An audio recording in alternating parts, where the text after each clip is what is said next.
All right, Alan, it's time for some cruise news. It's that time again? It's that time. What you got for us today? All right, first we got Norwegian Cruise Line is changing its global health and safety requirements, finally. Okay. What else we got? Carnival occupancy is on the rise. Okay, that could be a good thing or a bad thing. We'll see. And then cruise ports in Florida are finally reopening after Hurricane Ian.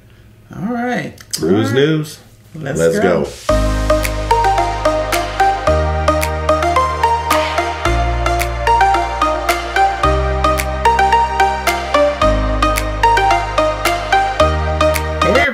Welcome back to Suge and Alan's Adventures in Cruising. Today is Monday, October 3rd, 2022.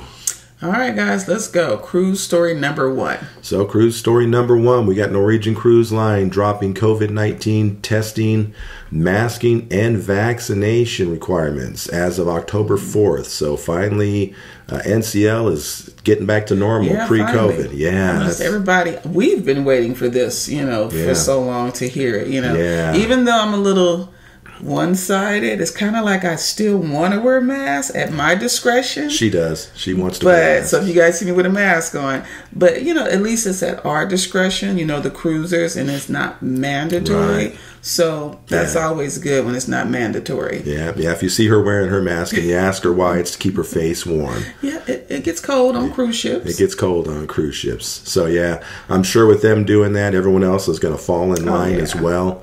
So that'll be nice. We're getting ready to go on a Bermuda cruise. Yes, we are. I'm so excited. Yeah, I know Bermuda's changing their requirements also, but not until after we go on our cruise. So we're still going to be stuck with all the mandates and their $40 get into the country fee and all that stuff. But if NCL's doing it, then everyone else is going to come in line as well. So I'm not sure what Norwegian is going to do if it's October 4th. What if they're doing a Bermuda cruise? I don't know how that's going to work because Bermuda still requires it. So if we get any information on that, we'll report it in another cruise story. All right. Cruise story number 2. Numero dos. So we got Carnival Corporation occupancy on the rise fleet-wide. So they reported last quarter 84% occupancy. That's awesome. Yeah. August, the last month of that quarter, they were at 90%. So, and this is across their entire fleet of 9 different cruising brands. So like I said at the beginning, that could be a good thing. That could be a bad thing, I remember cruising during, COVID's still here, but I remember cruising during COVID and, ships at 25, 30%. Yes. Yeah. They were like so empty. Yeah. It's like we had the ship to ourselves. Yeah, it was nice. I liked it. I did too. So, now it's cruising seems like it's back to normal. It's crowded just like it was before COVID started. So things are getting back to normal. So, yeah, like I said, that could be a good thing. That could be a bad thing. I guess it depends on how you look at it. If you like having a lot of people to interact with, then it's good. And if you don't, then it's bad. So, but either way, cruising's back, and that's what we all care about. So that's awesome. So before we move on to cruise story number 3, we would like to invite you all to subscribe and make sure the notification bell is on so that you guys never miss any episodes. Yeah, it really helps out our channel. We really appreciate it if you take a couple of seconds out to do that for us.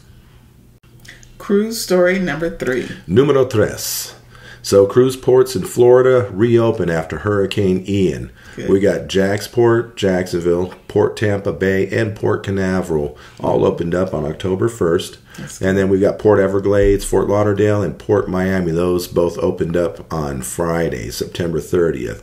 Okay. So they're opened up again and ready to start receiving traffic. So with the reopenings, a number of the cruise ships have been stuck out at sea because of Ian, have finally been able to come back to port. 3 of Carnival Cruise Line's delayed ships were berthing in Florida on Saturday, October 1st. Carnival Elation, Carnival Liberty, and Carnival Paradise. Right. Then we got Royal Caribbean ships, Independence of the Seas and Mariner of the Seas were also able to return to their home port, Port Canaveral, on the 1st. And then Disney Wish was able to come back to Port Canaveral on October 2nd.